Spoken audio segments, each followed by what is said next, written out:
Bismillah. Bismillahirrahmanirrahim. La kalam qabla salam anaqul awalan. Assalamualaikum warahmatullahi wabarakatuh.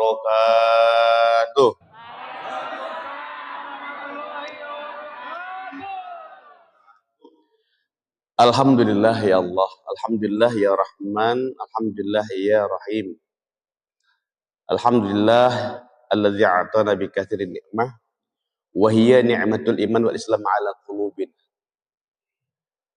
Nasyhadu an la ilaha illallah wa la syarikalah. Nasyhadu anna Muhammadan abduhu wa rasuluhu alladzi la nabiyya ba'd. Allahumma fassalli wa sallim wa barik ala sayyidina Muhammadin wa ala alihi wa sahbihi ajma'in. Ma ba'd. Faqala ta'ala a'udzu billahi minasyaitonir rajim. Bismillahirrahmanirrahim. Ya ayyuhalladzina amanu la yaskhar qaumun min qaum asa ayyakuna khairum minhum wala nisa'um min nisa'in asa ayyakuna khairum minhunna ilal akhir. Wa qala rasul fi hadisihi ya ayyuhalladzina amanu man kana yu'minu billah wal yawmil akhir faqul khair aw liyasmut. Sadaqallahu lazim. Ma'asyiral muslimin, sedang sholat subuh jamaah Masjid Nurul Hasanah. Bapak-bapak, ibu-ibu, ada ibunya? Oh, enggak kelihatan ya, ada. Yang Allah sayangi, yang Allah cintai, dan mencintai Allah Subhanahu wa Ta'ala, dan yang saya sayangi. Tiada kata yang paling indah ketika kita melantunkan ungkapan rasa cinta kita kepada Allah Subhanahu wa Ta'ala seraya memuji Allah dengan kalimat yang sudah Allah pilihkan, yaitu kalimat hamdalah, alhamdulillahi rabbil alamin. Segala puja dan segala puji. Kok puja-puji? Ya, puja dan puji. Ingat, memuja adalah segala aktivitas untuk membesarkan Allah Subhanahu wa Ta'ala, mematuhi segala perintahnya. Bentuknya bisa sholat, bisa ngaji, zakat, puasa, itu namanya memuja. Sedangkan memuji, segala bentuk perkataan, ucapan yang baik kepada Allah Subhanahu wa Ta'ala, tazkir, tahmid, tahlil, tasbih. Jadi segala puja dan segala puji kita rafa'kan kepada Allah Subhanahu wa Ta'ala agar kita merasa, ya, aku ini sebenarnya hamba yang gak ada apa-apanya. Lebih besar lagi butiran debu daripada kita pada pandangan Allah Subhanahu wa Ta'ala. Karena Allahu Akbar, Allah yang maha besar, kita maha kecil. Mudah-mudahan dengan puja-puji ini menjadikan kita hamba yang semakin tawaduk, semakin sadarlah diri, tahu diuntung sebelum keranda diusung. Salam dan salam kita sampaikan kepada Nabi kita Nabi Muhammad sallallahu alaihi wasallam, Nabi yang enggak minta dipuji, tapi kita wajib memujinya. Nabi yang sangat cinta kepada umatnya. Satu-satunya Nabi yang tidak mau masuk surga sebelum umatnya masuk ke dalam surga. Satu-satunya Nabi dan Rasul yang di akhir hidupnya yang diingat cuma ummati, bukan pangkat, harta, istri, jabatan, bukan. Cinta mana lagi yang lebih agung melebihi cinta Rasulullah sallallahu alaihi wasallam kepada hambanya, kepada umatnya?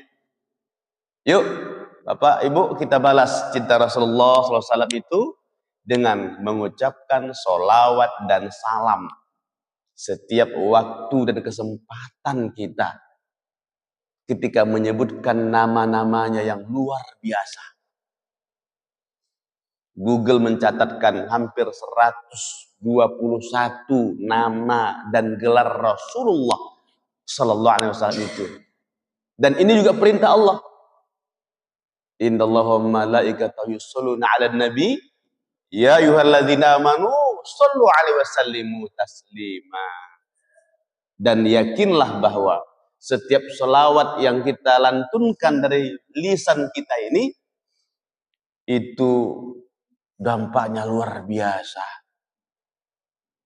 Kama qala Rasul fi hadisihi, man salaya wahidan faradallahu alaihi asharatan. Barang siapa yang menyampaikan selawat kepadaku satu kali, maka Allah akan menyampaikan balasannya kepadamu 10 kali. Luar biasa.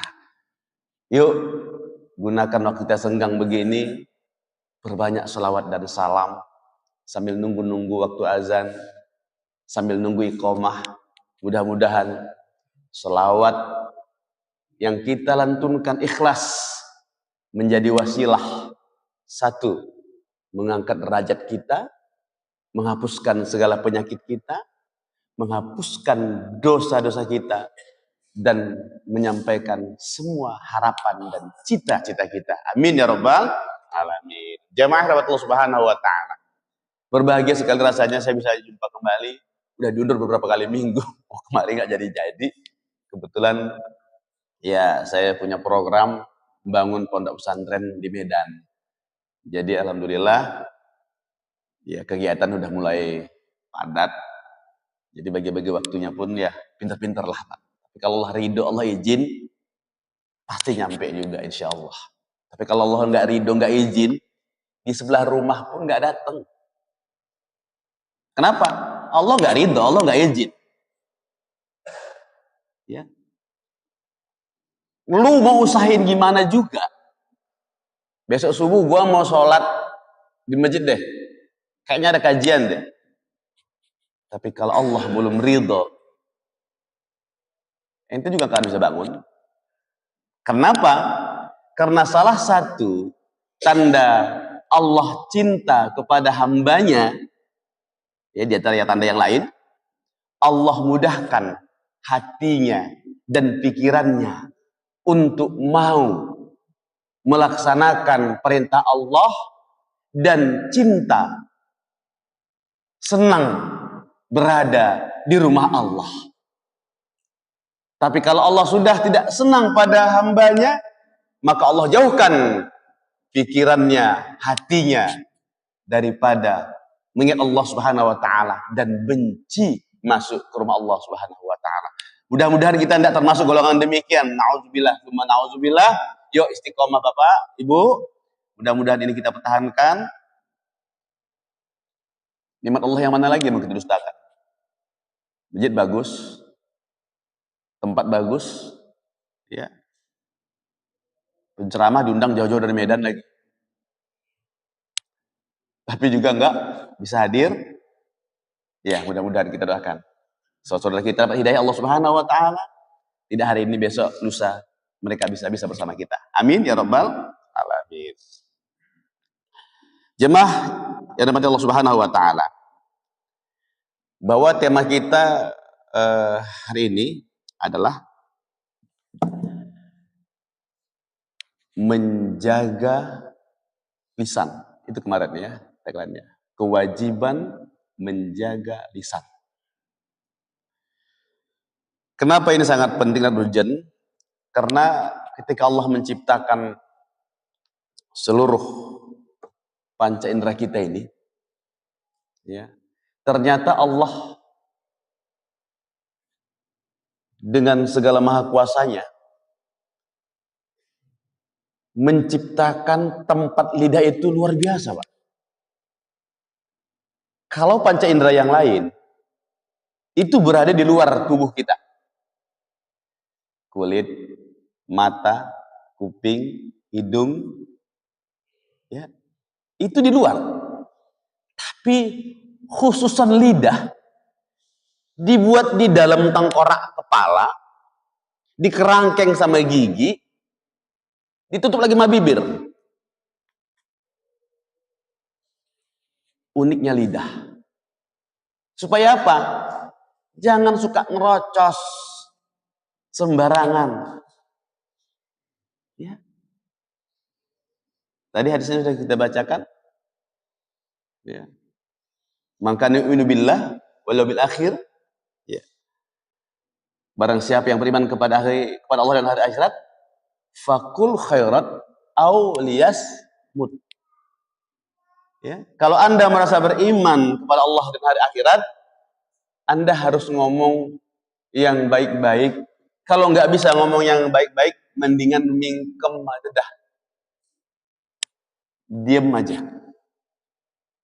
Iya.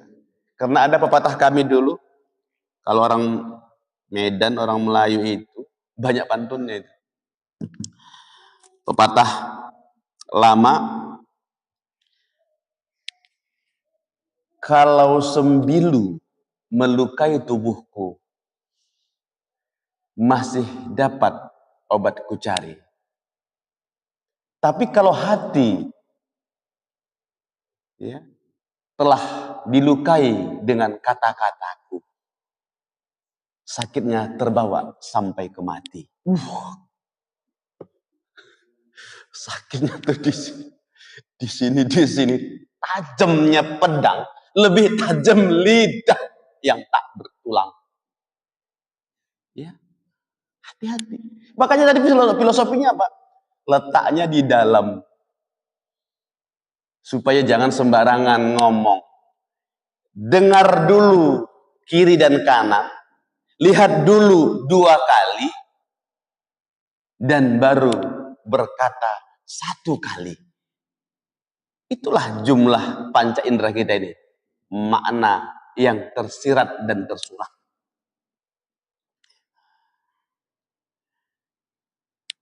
Kenapa begitu penting? Karena fungsi lidah ini luar biasa gitu. Luar biasanya gimana? Dengan lidah kita bisa lancar untuk melanggeng ke surga. Tapi dengan lidah juga yang membuatkan kita terjerumus masuk neraka. Iya. Wawak saya itu dulu, ibu masih kenal, bapak kenal nggak ibu penyanyi Nur Asyah Jamil itu, terkenal tuh orang Medan, ya, itu masih ada hubungan keluarga sama saya. Lagunya itu karena ibu saya sendiri juga seorang penyanyi kasidah gitu. Dia kalau nyanyi itu ya waktu ngebuai anak-anaknya, ya dengan lagu-lagu kasidahnya gitu. Ada satu lagu yang sangat saya ingat sekali nasihatnya itu. Sebelum engkau menutup mata, jaga lidahmu turun dan naik. Karena kata-kata, sakitnya hati susah menjadi baik. Sebelum engkau berkata-kata, pikir dulu apa yang kau katakan. Jangan sampai untuk menyakitkan. Nanti ada tanggung jawabnya. Waduh, itu rasanya terenyuh sekali, Pak. Bahwa kita ini harus pintar-pintar lah menggunakan kata-kata kita. Kemarin bersebulan ya, viral itu. Seorang yang bergelar kiai, bergelar ustadz, hanya dengan kata-kata bisa menjatuhkan dan menaikkan hamba Allah. Kenapa? Karena kata-kata. Ya. Jadi hari ini kita mau belajar nih, bagaimana kita menata pikiran kita, hati kita, agar bisa mengeluarkan kata-kata yang baik. Yuk kita belajar dulu bahwa ada beberapa jenis kata-kata yang harus kita pilih dan selektif dalam mengeluarkannya.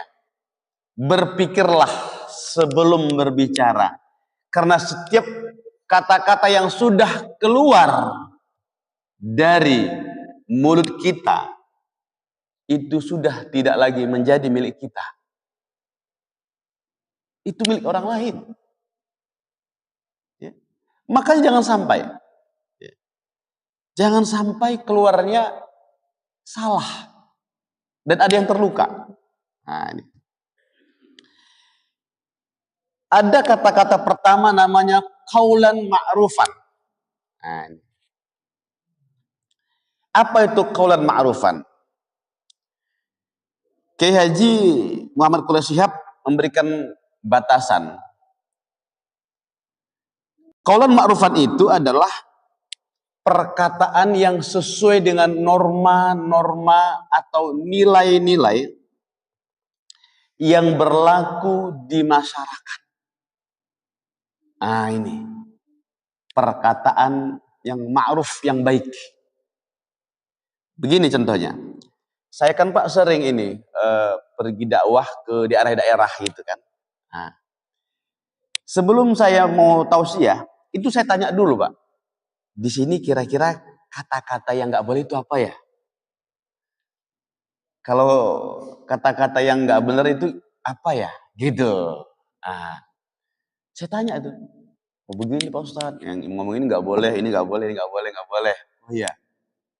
Kadang-kadang pernah di sebuah tempat daerah Sumatera Utara itu, saya udah nanya padahal, tapi kadang-kadang terlupa gitu Pak. Mungkin karena ya kita ceramah itu kan fokus di ceramahnya sampai lupa dengan ya bahasa-bahasa daerah di situ gitu. Saya pernah ceramah begini Pak. Coba Pak perhatikan ya ceramah saya dia gini. Bapak-bapak, ibu-ibu, jemaah semua yang berbahagia, ada suatu falsafah mengatakan manusia sering jatuh di batu-batu yang kecil dan jarang jatuh di batu-batu yang besar. Dari omongan saya Pak, kira-kira ada yang jelek nggak? Ada yang jelek nggak itu? Bapak dengar ada nggak yang jelek? Nggak ada kan? Tapi yang dengar sama omongan saya tadi, ini di sebuah tempat daerah Sumatera Utara, di daerah Labuhan Batu, itu ternyata nggak boleh Pak ngomong batu itu 2 kali nggak boleh. Kalau ngomong batu satu aja, batu gitu. Karena kalau batu-batu artinya beda Pak. Jadi kalau saya responnya, saya lihat udah agak begini-begini kan, apa saya nggak? Astagfirullah. Saya tadi ngomongnya batu-batu, bukan batu. Jadi artinya beda, Pak. Itu lato-lato rupanya artinya. Jadi kan orang pikirannya kan negatif thinking jadinya kan. Saya bilang, oh maaf Bapak Ibu, maaf. Saya ini kan ya kadang di Jakarta, kadang di Malaysia, saya bilang. Jadi bahasanya kan campur-campur Pak. Jadi mohon maaf saya tadi ucapkan bahasa gitu. Saya mohon maaf, saya cepat ingat. Oh, karena saya lihat reaksi penonton udah agak gelisah ngomong saya begitu gitu. Itu dia. Kaulan ma'rifat, ya. Jadi kaulan ma'rufan tadi perkataan yang tepat dan baik sesuai dengan kondisi tempatnya. Nah, itu dia. Kutiban nasi ala kulihim, menyampaikan kata-kata sesuaikan dengan audiensnya. Nah, itu maksudnya. Ya. Lanjut. Kita ada dialog nih bentar Pak ya. Ada ya. Ada kan? Kita singkat-singkat saja dulu. Yang kedua, qaulan sadidan. Ini perkataan tegas tapi benar. Tegas dan benar. Ini adalah perkataan ucapan yang disampaikan para guru, ustadz, ulama. Nah, tegas, benar. Kenapa harus tegas? Karena kalau penyampaiannya nggak tegas, itu jamaahnya nggak respon, Pak. Contohnya ya, saya perhatikan khutbah yang ya pelan, itu bisa tidur itu jamaahnya.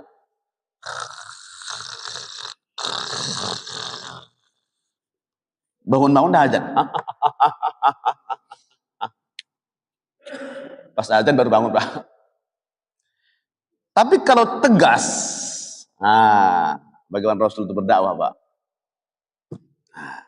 Semangat, tegas semangat itu, ya.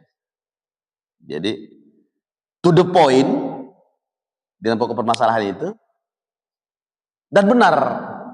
Itu baru benar. Iya.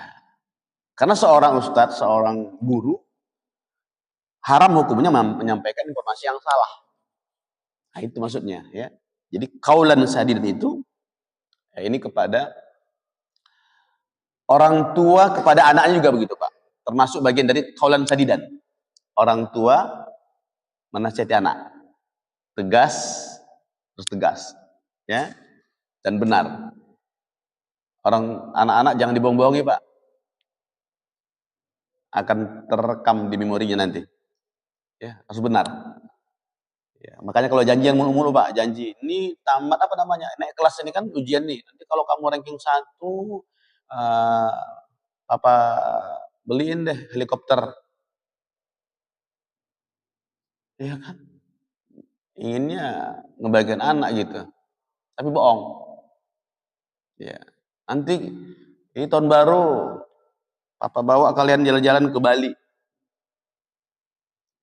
Tiba-tiba nggak jadi. Ini jangan. Saya ingat ibu saya kalau janjinya nggak muluk-muluk. Ibu saya kan orang Melayu tuh. Nanti Arifin kalau kamu juara, nanti mama masakin kamu kue kesukaanmu. Gitu doang. Udah seneng banget, Pak, seneng banget. Kamu juara nih. Ini kuenya, selamat ya. Senang banget saya. Gitu doang.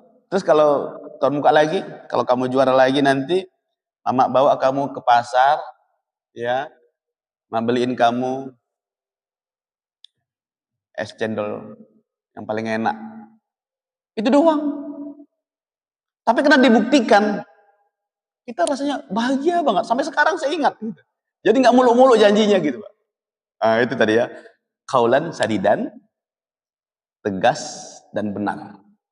Ya. Sama anak, Pak, jangan terlalu nurut.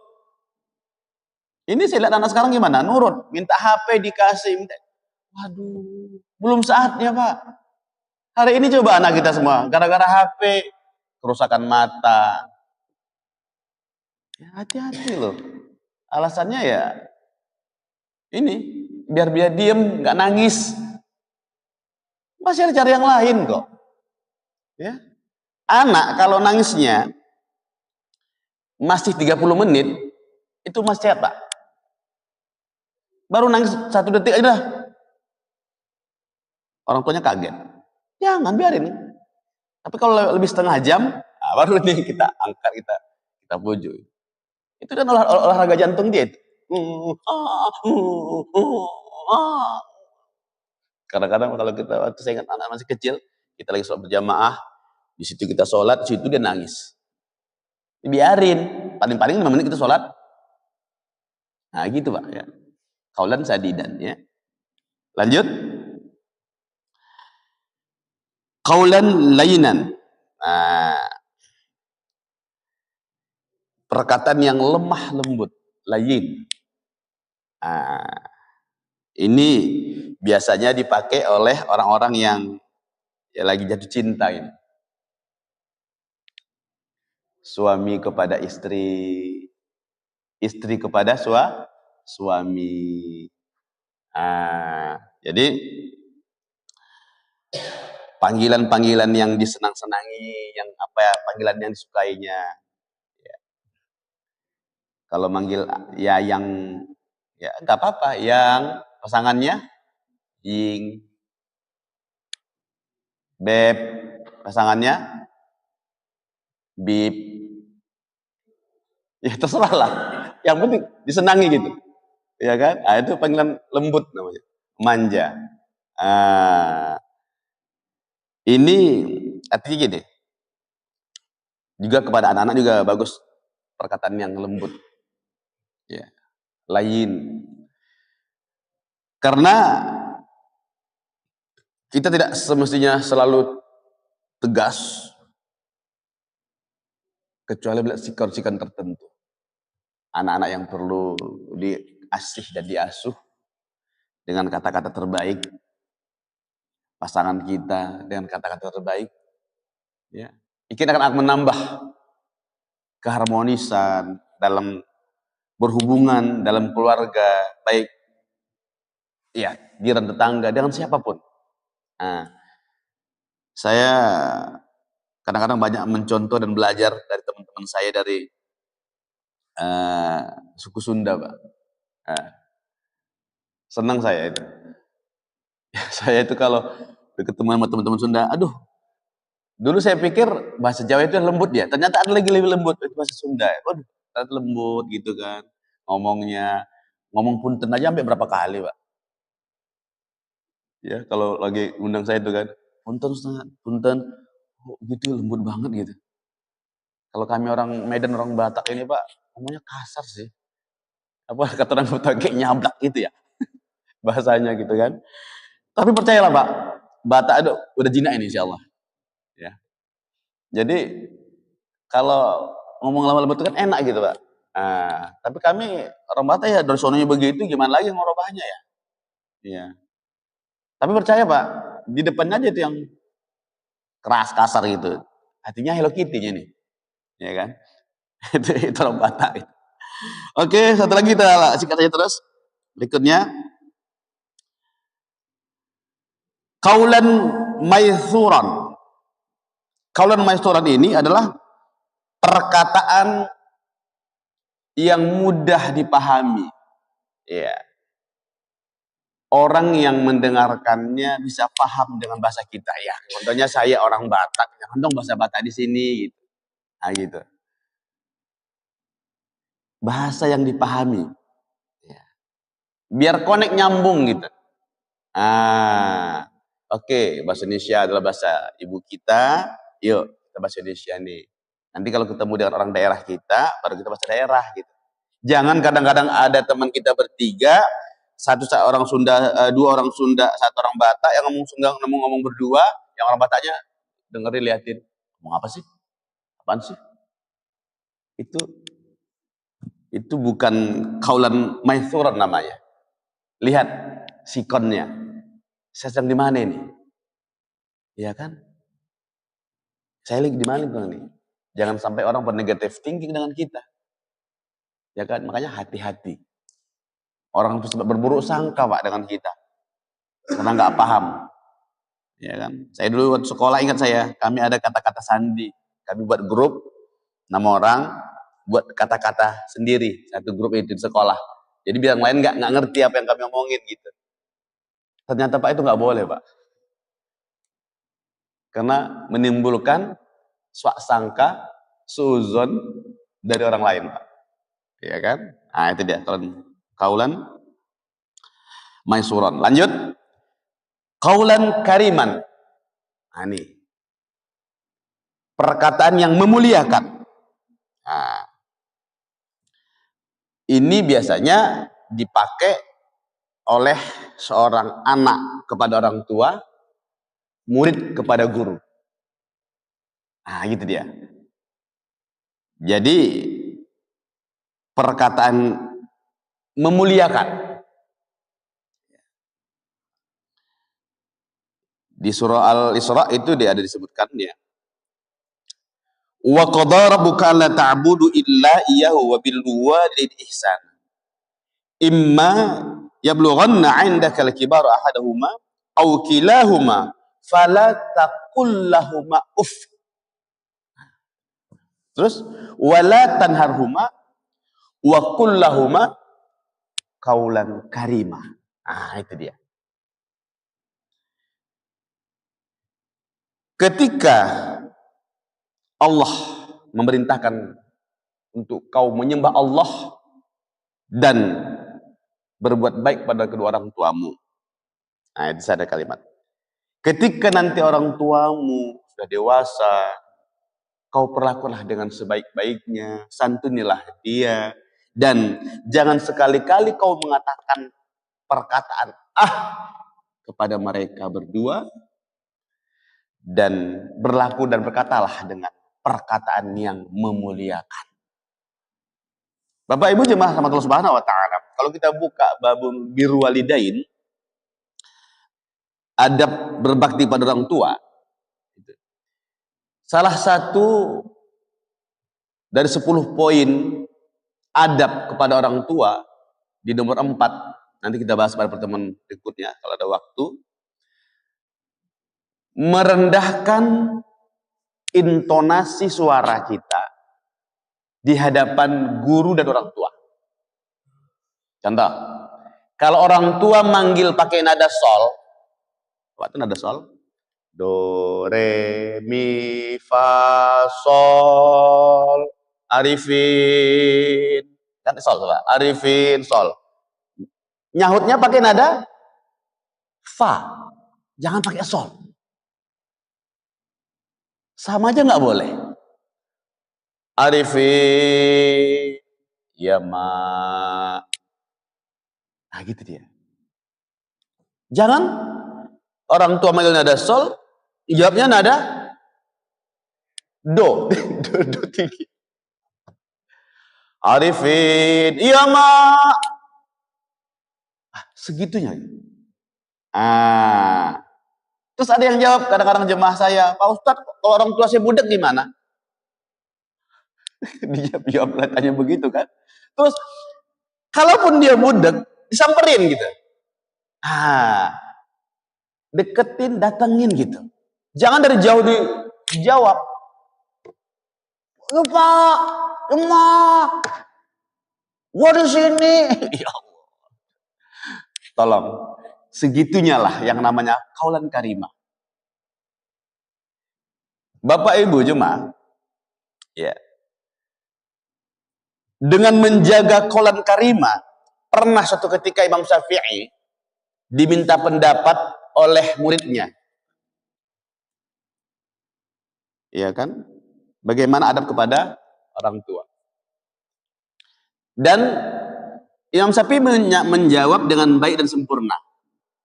Karena yang nanya adalah muridnya. Tapi ketika ibunya menanya fatwa kepada Imam Syafi'i, anaknya kan, ibunya nanya nih. Manggilnya Pi lah. Pi, apa hukum berwudu itu? Apa hukumnya kalau kita mau baca Quran, umpamanya? Imam Syafi'i itu gak berani jawab. Tunggu ya Bunda, saya panggilkan guru saya atau guru yang lain. Lalu Imam Syafi'i ketemu sama muridnya, kamu tolong ke rumah, kamu jawab pertanyaan ibu saya. Ibu saya nanya hukum nih. Ya guru, ya Syekh, kenapa saya yang jawab? Kan antum kan guru. Ulama besar, guru saya. Kenapa antum aja nggak jawab langsung? Itu kan ibu saya. Saya nggak punya hak untuk menjawabnya. Saya khawatir apabila intonasi suara saya lebih tinggi nanti atau menyinggung perasaan dia, saya dosa. Mendingan saya cari orang lain. Begitulah adab qaulan karimah. Kalau hari ini anak-anak kita nggak ditanya pendapat orang tuanya, dia nyerotos nasihati orang tuanya. Banyak nggak? Sok kepinteran. Mentang-mentang baru tamat S1, S2, S3, S cendol. Wah, ngerasa keren. Bapak jangan begini ya. Ibu jangan begini ya. Pret. Lu di mata emak lu, di mata bapak lu tuh bocah. Lu jangan merasa hebat lu. Imam Syafi'i aja nggak begitu-begitu amat. Kalau lu ingin nasihati orang tuamu, panggil orang lain. Biar jangan ada tersakiti orang tuamu. Setetes air mata yang orang tuamu keluarkan sakit hati karena kata-katamu akan menyusahkan dan menyengsarakan hidupmu.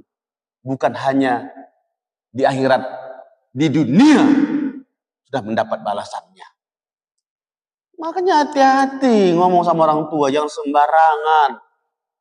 Ya, ada tata keramanya. Inilah perlu ngaji. Kalau nggak ngaji di bangku sekolah ini nggak ketemu nih. Ya, nggak ketemu ini. Adab fauqal ilma. Adab itu di atas ilmu gitu. Banyak orang berilmu tapi nggak punya adab. Ya, mudah-mudahan ya yang sudah saya sampaikan ini bisa kita ingat, ya Pak, dan berhati-hati dalam mengeluarkan setiap kata-kata yang akan kita keluarkan. Insya Allah kita bisa menjaga lisan kita ini, karena al-yawma nakhtimu ala afwahihim wa tukallimuna aydihim wa tashhadu arjuluhum bima kanu yaksibun. Nanti diminta pertanggungjawaban. Maka dikuncilah besok lisanmu ini, lidahmu ini, berkata-kata seluruh anggota tubuh kita. Mudah-mudahan dengan kajian kita yang simple ini ya bisa kita aplikasikan dalam hidup dan kehidupan kita sehari-hari. Gunakanlah lisan yang Allah titipkan kepada kita untuk melaksanakan tugasnya sesuai dengan perintah Allah. Jangan memfitnah, jangan menghibah, jangan mencela, jangan mengejek, jangan menghinakan. Isilah dia dengan kalimat zikir, tahmid, tasbih, dan tahlil. Insya Allah selamatlah kita. Karena seorang muslim itu yang selamat muslim yang lain dari lidah dan tangannya. Demikian informasi yang dapat saya sampaikan. Mudah-mudahan ada manfaatnya buat saya dan kita semua. Jemaah sekalian, mungkin ada pertanyaan ya seputar kajian hari ini atau yang lainnya, sama-sama kita muzakarahkan. Dipersilakan dari grup A sebelah kanan, grup B sebelah kiri, grup C di belakang. Masih ada nggak ibu-ibunya? Kira udah tidur nggak kelihatan sih. Nggak kelihatan soalnya. Oke, silakan Bu. Iya. Mumpung ketemu gratis ini. Kalau nanti jauh kan harus pakai kuota. Ya Bu, silakan ada pertanyaan Bu.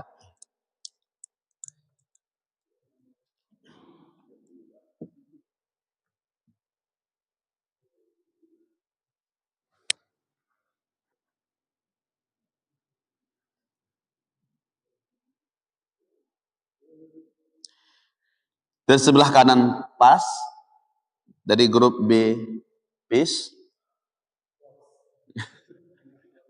grup C, oh ada grup C, silakan Bapak mewakili grup C Pak ya. silakan Pak. Waalaikumsalam warahmatullahi wabarakatuh. Gimana? Bahasa lisan ya. Oke, bagus pertanyaannya kan. Nah, tadi kan nggak sempat kepikiran. Lisan dan tulisan. Ini kan zaman dah canggih Pak ya. Kita lebih menggunakan tulisan karena hubungan kita berjauhan. Antara tulisan dan lisan itu sama-sama diminta pertanggungjawabannya. Kan tadi kan bahasanya tadi surah Yasin, al-yawma naqtimu ala afwahihim wa tukallimuna aydihim. Nanti tangan bisa ngomong apa yang kamu tuliskan. Ya kan? Jadi kadang-kadang nanya, emang Pak Ustadz tangan bisa ngomong apa? Jangankan di akhirat, sekarang dia bisa ngomong kok sekarang. Membukti. Nih, bisa ngomong, diam. Paham kan Pak ngapa itu? Manggil. Paham kan? Nggak bisa. Paham tuh Pak? Nggak perlu ngomong. Ya kan? Ini sekarang aja tangan bisa ngomong loh. Apalagi nanti waktu hari kiamat udah di akhirat Pak. Iya kan? Nah itu. Apaan sih? Ya kan? Jadi itu maksud saya. Hati-hati Pak.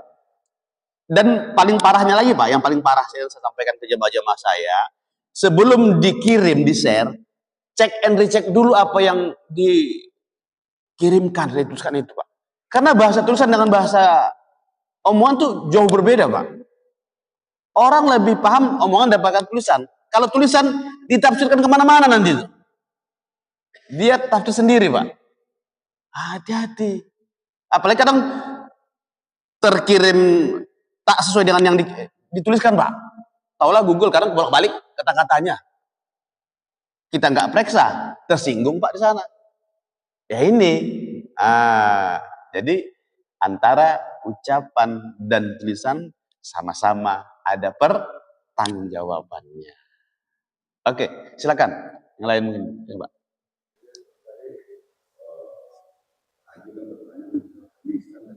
Ya.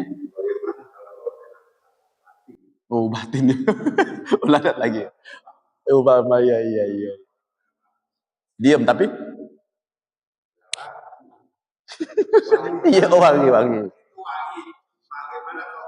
Iya benar. Iya. Oke. Pertanyaan tadi kita ngebahas judulnya bahasa lisan ya. Nah, nanti tema berikutnya bahasa kolbu deh. Jadi tema berikutnya kita akan bahas bahasa kolbu. Ada juga bahasa kolbu. Kolbu itu tinggal katakannya, ya kan? Maupun bahasa kolbu, Allah itu tahu, Pak. Ada lagi bahasa tubuh namanya. Bahasa tubuh. Nah itu nanti ada lagi. Kalau bahasa kolbu, kita diam, kita nggak gerak, Allah tahu. Ya. Makanya niat itu juga di kolbu, bukan di lisan sebenarnya. Ya. Kalau lisan kita berniat, kolbu kita nggak berniat, nggak sah. Makanun niyah fi qalb. Tempatnya itu di hati kita. Ya kan? Innamal a'malu binniyat. Jadi jagalah hati. Nah, kadang-kadang dipanggil ya nggak ngelawan sih, cuma diem. Kadang anak-anak disuruh nih, tong belikan dulu ke depan, itu gula kita habis. Tolonglah, tong, ini kita mau buat teh, gulanya habis. Tadi kita ngaji, wala taqullahu nggak boleh bilang aja nggak boleh, mendingan gue diam aja deh. Diam juga nggak boleh Pak, itu bahasa hati, Allah tahu gitu. Kita berdoa dengan hati pun Allah tahu. Nggak mesti kita teriak-teriak juga Allah tahu. Kenapa kita teriakkan doa tadi? Karena untuk menggetarkan seluruh raga jiwa kita ini. Hati, pikiran, dan tubuh kita bersungguh-sungguh meminta kepada Allah. Maka kita ucapkan itu. Karena kalau nggak ngomong juga Allah ngerti kok.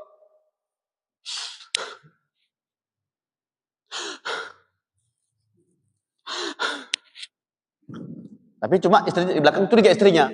Bang, tadi abang doa apa sih bang? Kok kayak sedih banget bang? Ternyata dia nggak mau ngomong doanya, minta tambah satu lagi. Tapi nggak diomongin, Pak. Ya Allah, tambahkan istri satu lagi, ya Allah. Ridhoilah istriku, ya Allah, biar mau dia ngasih aku nambah istri, ya Allah. Nggak diomongin. Nggak bisa jadi, supaya menjaga jangan sakit hati. Kan begitu dong, Pak. Intinya, hati juga Allah minta pertanggungjawabannya. Gitu, Pak, ya. Oke, silakan dari grup B mungkin. Silakan, terakhir nih. Silakan, Pak. Grup A udah, grup C sudah, grup B pasti Pak. Ya, ada yang mulus kan?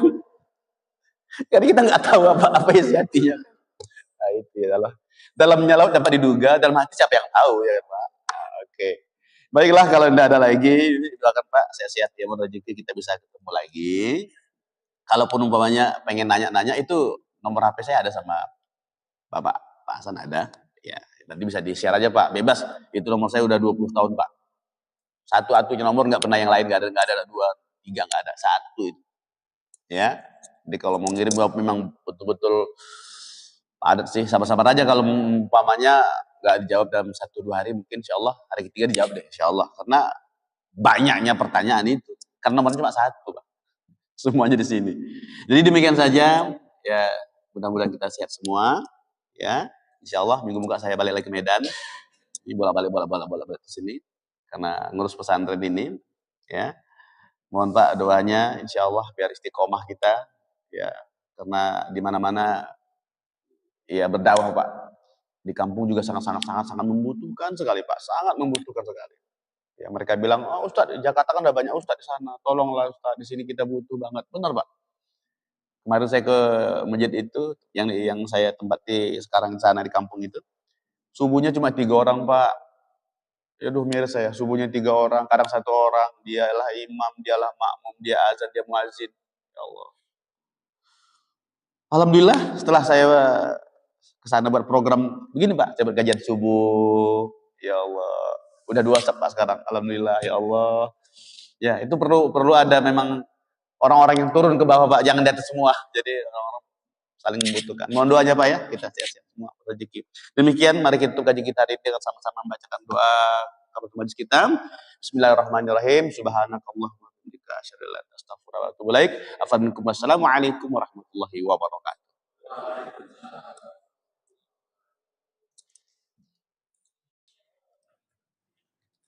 Sallallahu ala Muhammad sallallahu